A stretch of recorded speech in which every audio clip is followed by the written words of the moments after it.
Poznáte krájance? Sú to vlastne šúľance zo zemiakového cesta, akurát ich nešúľaš, ale nakrájaš. Deň vopred si v osolenej vode uvaríš v šupe zemiaky. Necháš vychladnúť a ošupeš.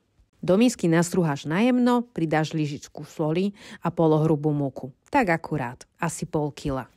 Zapracuješ a ak sa cesto príliš lepí, ešte pridáš múku. Necháš zaschnúť, podsypeš múkou na doske a rozvaľkáš na tenko. No a potom už jednoducho nakrájaš krájance, aké sa ti páčia. Keď ti v hrnci zovrie osolená voda, po hrstiach nahádžeš vždy pár krájancov a vyvaríš. Vyhádžeš do misky s masielkom. No a mak sa kedysi mlel na takýchto krásnych mlyncoch. A rovno aj s cukrom, pretože práškový neexistoval a kryštáľový by hrkotal pod zubami. Hotové krájance posypeme makom, bohato polejeme rozpusteným maslom a s vychladeným mliečkom je to dobrota. No tak vyskúšaj.